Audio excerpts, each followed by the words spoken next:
jenis dosa yang ketiga yaitu dosa-dosa antara dirimu dan hamba-hamba lain. Dan dosa-dosa inilah dosa yang paling rumit dan paling berat. Dosa yang berhubungan dengan manusia, hak adami, hablum minan nas. Dan dosa-dosa ini terbagi-bagi. Terkadang adanya dosa dalam hal harta, kadang dalam hal jiwa, kadang dalam hal harga diri, kadang dalam hal kehormatan, dan dalam hal agama. Dalam hal harta seperti apa? Mencuri. Kalau hal jiwa bagaimana? Membunuh atau melukai, memukul. Dan juga dalam hal harga diri, suka menggoda istri orang. Atau dalam hal agama. Hal agama ini contohnya menyatakan orang sesat, menyesatkan orang lain, menyatakan orang lain bid'ah atau membid'ahkan orang lain. Ini pun sama termasuk dosa hak adami. Berprasangka orang lain kufur, malah kembali kepada orang yang mengatakan kufur. Jadi dosa membid'ahkan orang lain, menyesatkan orang lain, mengkufurkan orang lain, padahal dia tidak seperti itu. Maka hati-hati, jangan suka suudzon. Itu pun sama, dosa yang berhubungan dengan hak manusia, hak adami. Di sana ada orang Syiah, bagaimana dengan kita? Gak apa-apa kita omongin itu Syiah. Kenapa? Memang sudah jelas sesatnya. Tapi kalau orang yang belum jelas sesatnya, kok kita sesatkan? Orang belum jelas bid'ahnya. Mungkin karena kita belum mengerti pemahaman tentang bid'ah yang benar, kok kita bid'ahkan, maka itu dosa.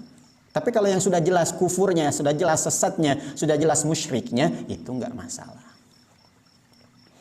Maka dosa yang ada dalam masalah harta, wajib bagimu untuk mengembalikan harta itu kepada orang itu jika engkau leluasa atau memungkinkan mengembalikannya.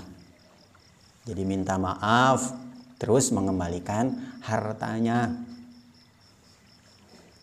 Lalu jika engkau tidak mampu dari hal itu, karena ketiadaan harta dan fakir, maka engkau mesti minta pembebasan kehalalan dari orang itu. Kalau kita tidak mampu karena kita fakir atau miskin, maka wajib bagi kita untuk minta halalnya.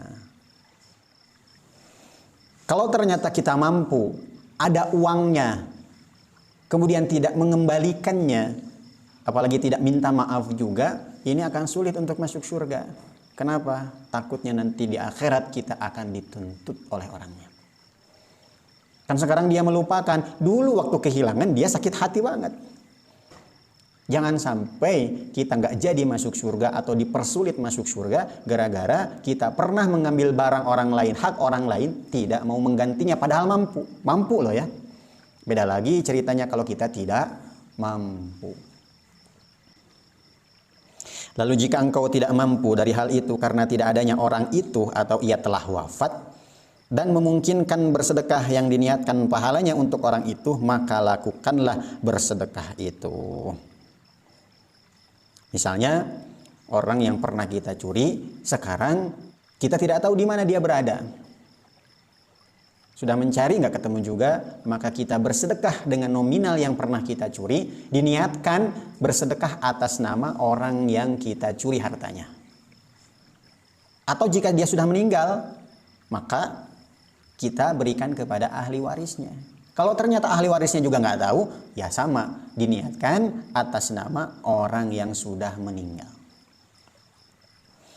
Dan jika tidak memungkinkan, maka wajib bagimu memperbanyak berbagai perbuatan baikmu dan kembali kepada Allah Subhanahu wa taala dengan ibadah, dengan merendahkan diri dan memohon sepenuh hati agar Allah meridhoi hal itu dari dirimu pada hari kiamat nanti. Sudah miskin, gak bisa mengganti, orangnya gak ada, maka kita perbanyak perbuatan baik, sholat sunnahnya diperbanyak dan sebagainya.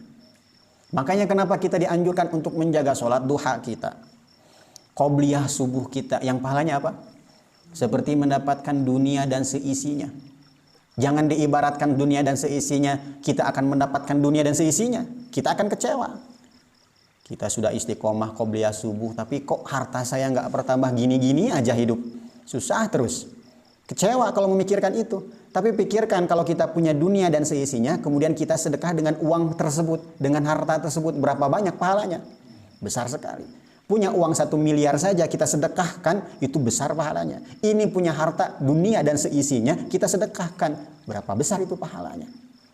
Istiqomah qobliyah subuh, pahalanya sangat besar. Dan kita akan mendapatkan pahala yang semakin banyak.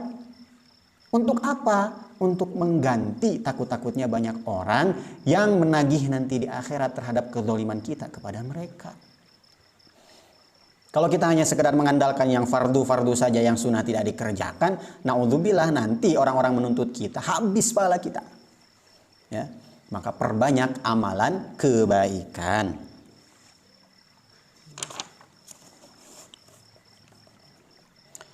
Adapun dosa yang adanya dalam masalah jiwa, maka engkau mesti memberi peluang kepada korban atau para wali korban dari perealisasian kisos, hingga ia mengkisos dirimu atau ia menjadikanmu dalam kebebasan atau dimaafkan. Lalu jika engkau tidak mampu, maka engkau mesti kembali kepada Allah Subhanahu wa taala dengan memperbanyak ibadah dan memohon sepenuh hati kepadanya agar dia meridhoi hal itu darimu pada hari kiamat. Jadi kalau dulu pernah memukul, hal yang paling pertama adalah minta kisos. Pukul saya karena dulu saya pernah memukul. Atau memaafkan, berarti kita beruntung kalau dimaafkan. Kalau minta dikisos, kisos. Kalau dulu pernah memutuskan tangan, kita minta tangan kita diputuskan oleh orang yang bersangkutan. Orang yang bersangkutan sudah meninggal, kita minta kisos kepada ahli waris. Kalau kita punya uang, ganti. Ya, berapa nih harganya dulu? Saya pernah mukul kamu. Orangnya minta 1 juta, kita mampu kasih. Berat nggak? Berat. Makanya dosa yang berhubungan dengan manusia itu sangat berat. Terus meminta mohon ampun kepada Allah supaya kita diridhoi. Orang-orang yang pernah kita dolimi meridhoi kita nanti di akhirat. Kalau dituntut, berat urusannya nanti di akhirat. Takut-takutnya selangkah lagi mau masuk surga, dituntut. Ditimbang lagi nanti apakah masih cukup amal kita untuk masuk surga atau tidak.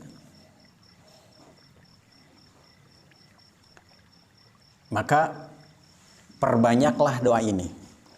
Setelah sholat kan kita suka beristighfar. Astaghfirullahaladzim alladzi la ilaha illa huwal hayyul qayyum wa atubu ilaih.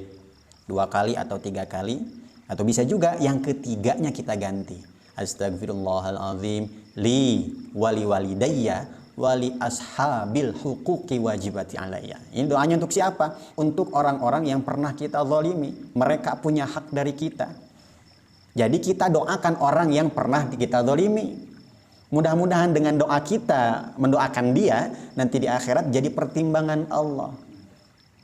Kita khususkan setelah sholat, setelah zikir bersama, kita doa lagi kepada Allah. Ya Allah, si fulan pernah saya dolimi.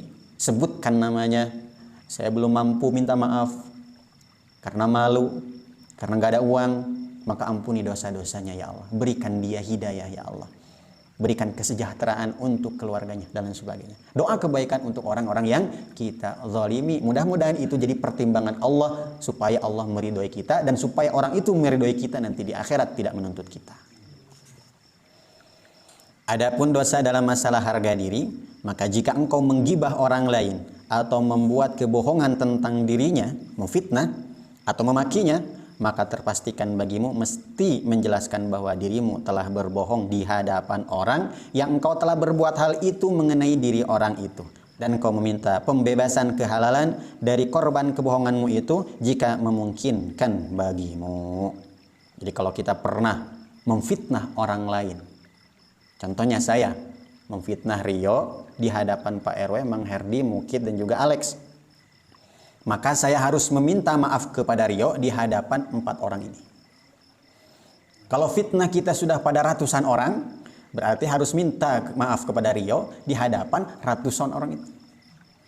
Atau kita minta maaf kepada Rio, kemudian bilang juga ke Pak RW, karena tidak satu tempat nih. Pak RW, saya mau menjelaskan bahwa dulu itu fitnah. Mang Herdi, bahwa dulu itu fitnah. Mukid, dulu fitnah terhadap Rio tuh. Alex, Kalau memfitnahnya kepada ratusan orang, harus datang kepada 100 orang itu bahwasanya dulu kita fitnah, dulu kita bohong terhadap Rio. Berat? Berat. Jadi jangan suka memfitnah, ya. Hal ini apabila engkau tidak takut kian bertambah kemarahan orang itu, atau berkobar fitnah dalam menjelaskan hal itu, atau mengadakan pembaharuan kejadian itu.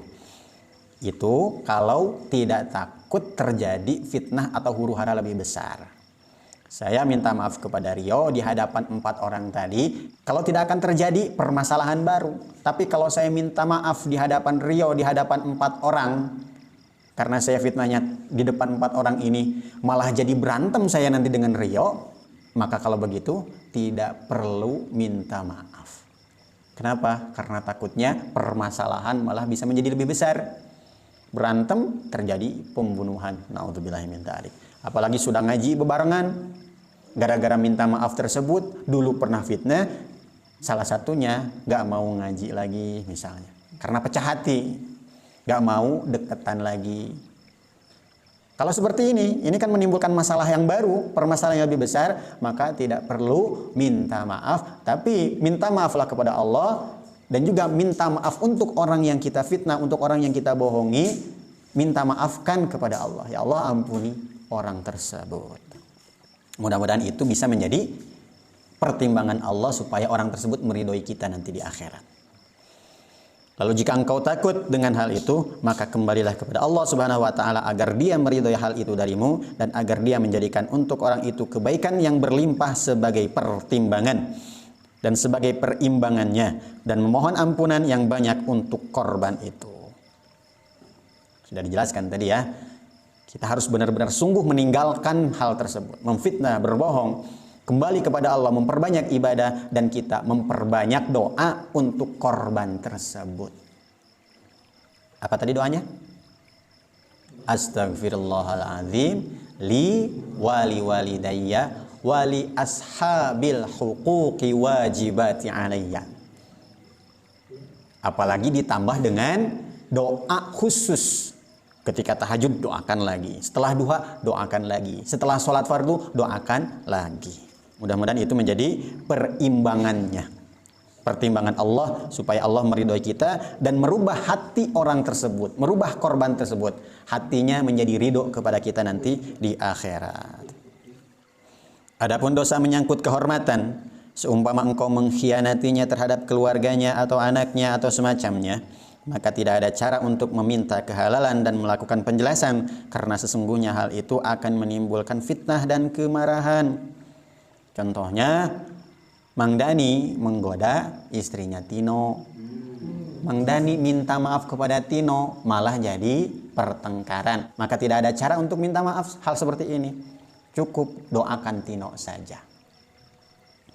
Akan tetapi sebaiknya engkau memohon dengan sebenar-benarnya kepada Allah Subhanahu wa taala agar Dia meridhoi hal itu darimu dan menjadikan untuk orang itu kebaikan yang berlimpah sebagai perimbangan dosamu kepadanya. Dan kita doa kebaikan yang banyak untuk korban. Dan tambahan lagi, semoga Allah merubah hati korban ridho kepada kita nanti di akhirat. Itu didoakan juga.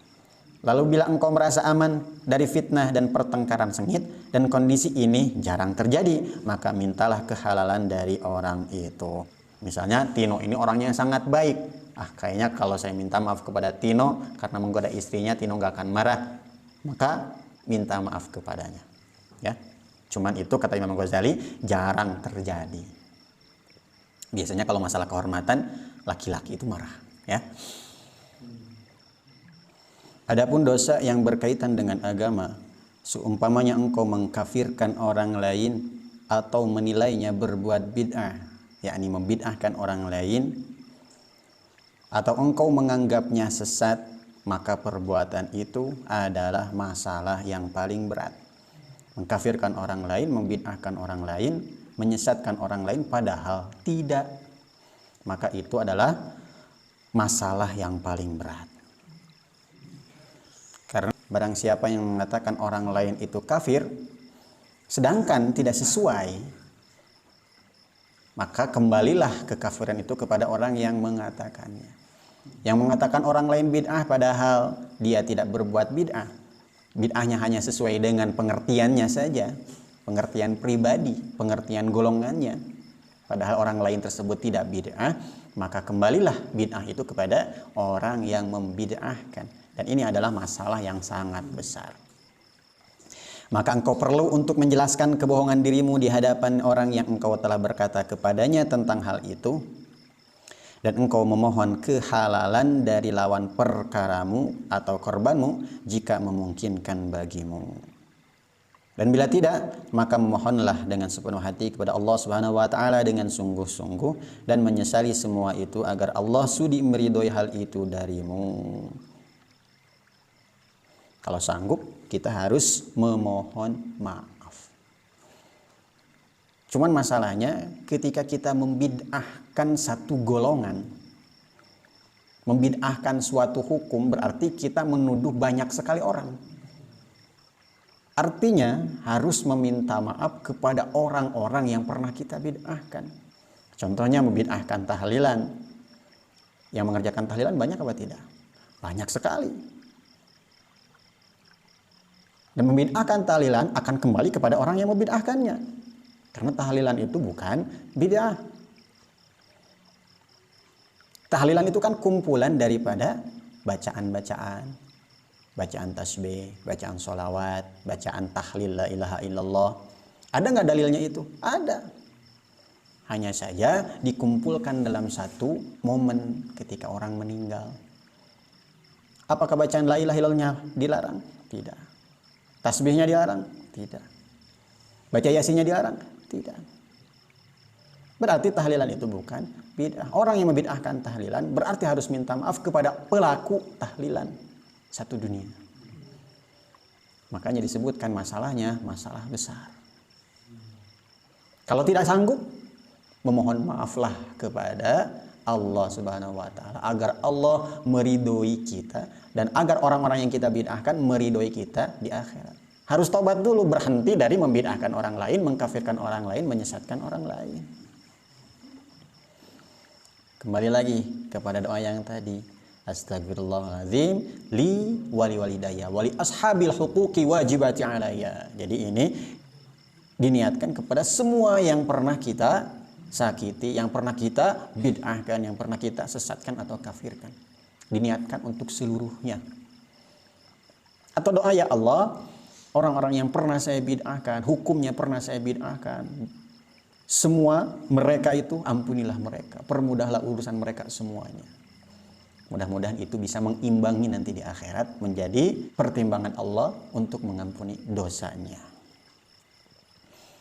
Dan kesimpulan dari masalah ini adalah maka dosa yang memungkinkan bagimu untuk meminta keridhaan pihak lawan atau korban, maka mesti engkau lakukan.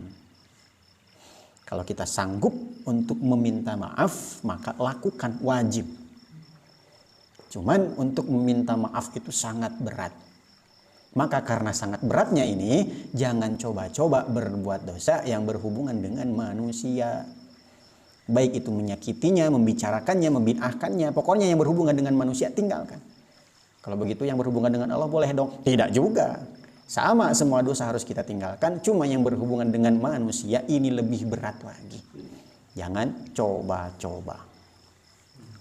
Dan dosa yang tidak memungkinkan bagimu, maka kembalilah engkau kepada Allah Subhanahu wa taala dengan merendahkan diri dan memohon sepenuh hati dan bersedekah atas nama orang yang dianiaya, yang kita zalimi, yang menjadi korban, agar Allah meridhoi hal itu darimu.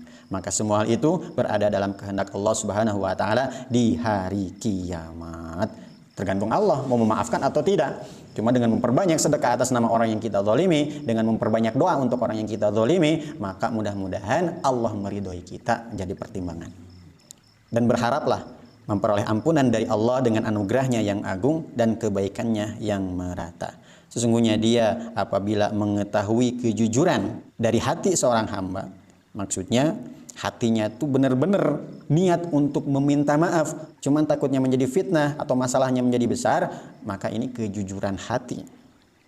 Dan kejujuran ini dia tidak mampu karena memang betul-betul tidak mampu, maka sesungguhnya dia akan memberi keridhaan kepada para lawan perkara hamba itu atau kepada pelaku dari simpanan anugerahnya dan tidak akan memutuskan hukum yang merugikan kepada hamba tersebut. Maka ketahuilah urusan ini dengan sebenar-benarnya, lagi sadarlah, maka inilah ketentuan ini. Jadi sangat berat dosa yang berkaitan dengan manusia. Jangan coba-coba. Lalu apabila engkau telah mengerjakan segala ketentuan yang telah kami uraikan, yakni minta halal dulu, kemudian menggantinya. Kalau tidak sanggup, kita berdoa kepada Allah, bersedekah atas nama korban, memperbanyak kebaikan, sholat-sholat sunnah. Dan engkau telah membebaskan hati dari upaya mengulangi dosa yang serupa di masa yang akan datang. Tidak menggibah lagi, tidak menyakiti lagi, tidak membid'ahkan lagi, tidak mengkafirkan lagi. Maka sungguh engkau telah keluar dari dosa-dosamu itu seluruhnya. Jadi syarat tobat, yang pertama meninggalkan, yang kedua menyesalinya, yang ketiga tidak mengulanginya lagi, yang keempat tergantung dosanya. Berkaitan dengan ibadah yang ditinggalkan, mengkodoknya. Berkaitan dengan larangan-larang Allah yang dikerjakan, betul-betul meminta maaf kepada Allah. 3 syarat tadi. Jika berkaitan dengan manusia, minta maaf. Kalau tidak mampu, memohon ampun kepada Allah untuk orang yang kita dolimi. Jika ketentuan ini sudah dikerjakan, maka sungguh engkau telah keluar dari dosa-dosamu seluruhnya. Dan jika telah berhasil darimu pembebasan hati, namun belum berhasil darimu qadha berbagai kewajiban yang tertinggal, dan belum meminta keridhaan dari lawan sengketa, maka pertanggungjawaban terhadap hal itu adalah hal yang terus diwajibkan, sedangkan dosa-dosa yang lainnya diampuni oleh Allah Subhanahu wa Ta'ala. Dia mampu, tapi kok nggak minta maaf. Dia mampu mengganti, punya uang, tapi kok nggak mengganti. Maka itu tergantung kepada Allah. Sedangkan dosa-dosa yang lainnya yang berhubungan dengan Allah diampuni semua. Tapi yang berkaitan dengan manusia, sedangkan kita mampu kok tidak dilakukan, maka itu tergantung kepada Allah. Dan pertanggungjawaban terhadap hal tersebut akan terus diwajibkan. Artinya sampai kapanpun kita diharuskan untuk membayarnya kalau kita mampu. Kita mencurinya dulu waktu masih muda, agak dewasa sedikit, kita mampu, cuman nggak mau membayar. Terus dipertanggungjawabkan untuk membayarnya. Sadar-sadarnya usia sudah tua, 45 tahun, 50 tahun, dan uangnya masih ada, tetap dipertanggungjawabkan untuk membayarnya. Jika seandainya kita mampu, kok tidak meminta maaf, kok tidak membayarnya, mampu ini loh ya, maka kalau orang yang kita dolimi tidak ikhlas, nanti di akhirat kita tidak akan diampuni oleh Allah. Masuk surga satu langkah lagi, ditarik lagi oleh orang yang menuntut kita. Na'udzubillahi min dzalik. Dan untuk bab kajian ini terdapat penjelasan yang panjang lebar uraiannya. Karena itu kitab ringkas ini tidak bisa memuatnya. Masih banyak lagi penjelasan tentang taubat. Masih panjang sebenarnya. Cuman Imam Ghazali mengatakan uraian tadi itu ringkasan saja. Namun lihatlah kitab taubat dari kitab Ihya Ulumuddin sebagai permulaannya. Dan kitab Al-Qurbatu Ilallah yang keduanya. Dan kitab Al-Ghayatul Quswa yang ketiganya. Kalau ingin mengetahui pendetilan tentang taubat dan dosa-dosa, niscaya engkau akan menemukan berbagai faidah yang banyak dan penjelasan yang memuaskan. Sedangkan uraian yang kami tuturkan dalam kitab ini adalah materi pokok yang mesti diketahui oleh kita semua, dan hanya sebab Allah lah pertolongan itu diperoleh. Jadi uraian yang disampaikan Imam Ghazali ini adalah yang wajib kita ketahui. Minimalnya, pokoknya. Kalau ingin detailnya, buka kitab-kitab yang disebutkan tadi. Mafhum ikhwan? Mudah-mudahan Allah Subhanahu wa Ta'ala mampukan kita, berikan kita taufik dan hidayahnya untuk bertaubat kepada Allah, mengqadha jika pernah meninggalkan perkara fardu yang diwajibkan oleh Allah, meminta maaf benar-benar kepada Allah, ampunan dari Allah jika pernah melakukan larangan Allah, dan diberikan kemampuan untuk minta maaf dan mengganti jika kita pernah menzalimi orang lain, mengambil hak orang lain. Amin ya Allah ya rabbal alamin. Yang betulnya dari Allah, yang salahnya dari kebodohan kekurangan saya pribadi. Wallahu a'lam bissawab. Kita tutup dengan doa kifaratul majlis. Subhanallah wa bihamdihi, subhanakallahumma wa bihamdika, asyhadu an la ilaha illa anta astaghfiruka wa atubu ilaik. Wassalamualaikum warahmatullahi wabarakatuh.